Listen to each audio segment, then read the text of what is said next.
नमस्कार, सुमन्स किचनमध्ये आपलं स्वागत आहे। आज आपण काजू, क्रीम किंवा दही काहीही न वापरता मटर मसाला कसा बनवायचा ते पाहणार आहोत। करायला अतिशय सोपा आहे आणि अगदी 10 मिनिटांमध्ये तयार होतो। तर रेसिपीला सुरुवात करण्याआधी तुम्हाला एक निवेदन आहे, अजूनपर्यंत तुम्ही माझ्या चॅनलला सबस्क्राइब केलं नसेल तर सबस्क्राइब जरूर करा आणि हो, रेसिपी आवडली तर एक लाईक नक्की करा। चला तर मग रेसिपीला सुरुवात करूया।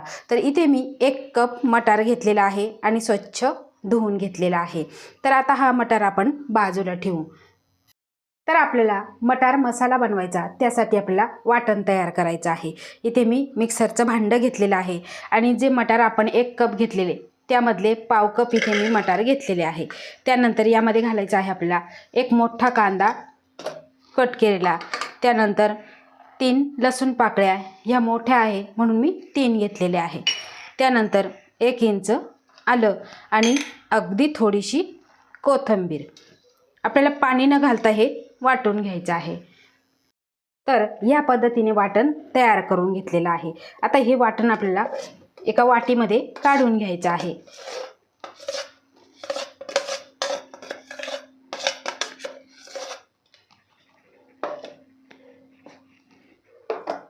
आता त्याच भांड्यामध्ये आपल्याला टोमॅटो बारीक करून घ्यायचे आहे। इथे मी पिकलेले 2 मोठे टोमॅटो घेतलेले, ते सुद्धा मिक्सरच्या भांड्यामध्ये घालून आपल्याला हे वाटून घ्यायचे आहे। तर टोमॅटोची सुद्धा आपण छान अशी पेस्ट तयार करून घेतलेली आहे। आता मटार मसाला बनवायचा, त्यासाठी कढई गरम करायला ठेवली आहे आणि यामध्ये घालायचं आहे आपल्याला 3 चमचे तेल। तेल तुम्ही तुमच्या आवडीप्रमाणे घालायचं आहे। आता तेल गरम झालं की यामध्ये घालायचं आहे आपल्याला 1 दालचिनीचा तुकडा आणि अर्धा चमचा जिरं।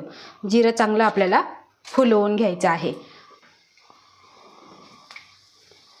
आता जिरं फुललं की यामध्येच घालायचं आहे आपल्याला आपण जी वाटण तयार केलेलं ते वाटण सगळं यामध्ये आपल्याला घालायचं आहे।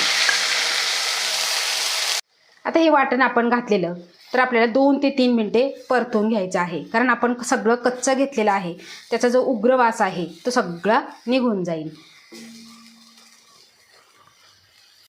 तर इथे आपण 2 ते 3 मिनिटे वाटण परतून घेतलेलं आहे। आता यामध्येच घालायचं आहे आपल्याला इथे टोमॅटोची पेस्ट। आता ही सुद्धा आपल्याला कच्चेपणा जाईपर्यंत परतून घ्यायची आहे। यातलं जे पाणी असतं ते पाणी सगळं आपल्याला आटवून घ्यायचं आहे।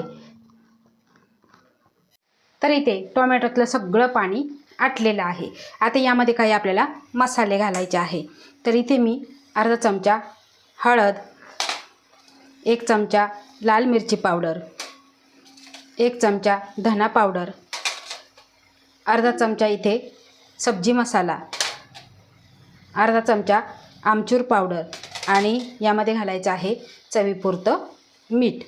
आता हे सगळं आपल्याला मिक्स करून घ्यायचं आणि पुन्हा आपल्याला तेल सुटेपर्यंत परतून घ्यायचं आहे, म्हणजे मसालासुद्धा शिजला जातो आणि जे वाटण आहे ते सुद्धा छान असं शिजलं जातं।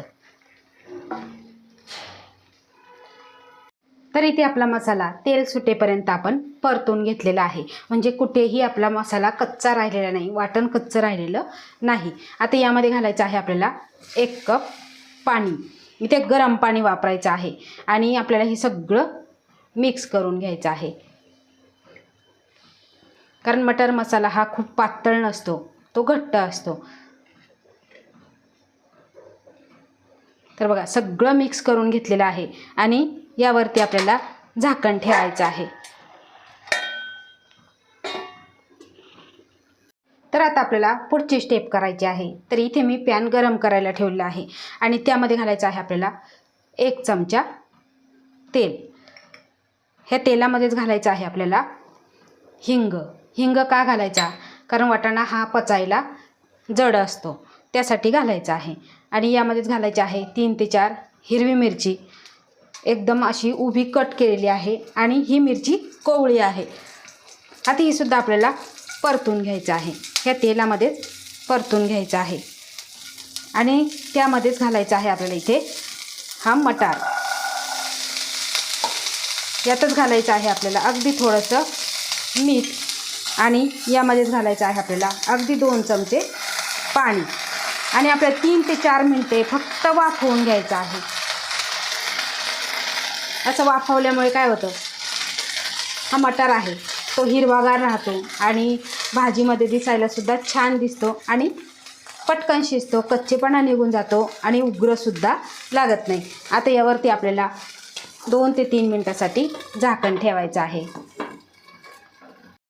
तर इथे 3 ते 4 मिनटे झालेली आहे आणि मटार आपला छान असा वाफवून झालेला आहे आणि शिजलेला आहे. तुम्ही इथे बघू शकता. तर इथे आपला जो मसाला आहे तो सुद्धा छान असा शिजलेला आहे आणि वरती तरी आलेली आहे. तुम्ही इथे बघू शकता. मस्त असा वास सुटला आहे. आता यामध्येच घालायचा आहे इथे आपल्याला आपण जो मटार परतलेला तो यामध्ये आपल्याला सगळा घालून घ्यायचा आहे.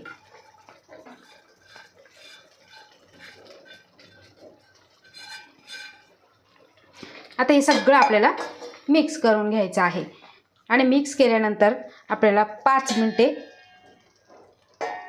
शिजवून घ्यायचं आहे. तर इथे 5 मिनटे झालेली आहे आणि मटार मसाला तुम्ही बघू शकता अतिशय सुंदर असा झालेला आहे. आता यामध्ये घालायचं आहे आपल्याला अगदी थोडीशी कोथिंबीर आणि टेस्टी होण्यासाठी यामध्ये 1 चमचा कसुरी मेथी. आता हे सगळं मिक्स करून घ्यायचं आहे. आता थंडी आहे आणि थंडीमध्ये बाजारामध्ये भरपूर सारा मटार यायला लागलेला आहे आणि ह्या थंडीच्या दिवसामध्येच जास्त प्रमाणामध्ये आपल्याला खायला भेटतो. तर हा मटार मसाला तुम्ही एकदा जरूर करून बघा. हा मटार मसाला तुम्ही चपातीबरोबर, रोटीबरोबर, नानबरोबर सुद्धा खाऊ शकता. चवीला अप्रतिम झालेला आहे आणि करायला खूप सोपं आहे. तर अशा ह्या सोप्या पद्धतीने तुम्ही ह्या थंडीच्या दिवसामध्ये हा मटार मसाला जरूर करून बघा आणि तुमचा अभिप्राय मला कमेंटद्वारे नक्की कळवा. आवडल्यास लाईक करा, शेअर करा, सबस्क्राईब करा आणि बाजूचं बेल आयकॉन बटन प्रेस करा. धन्यवाद.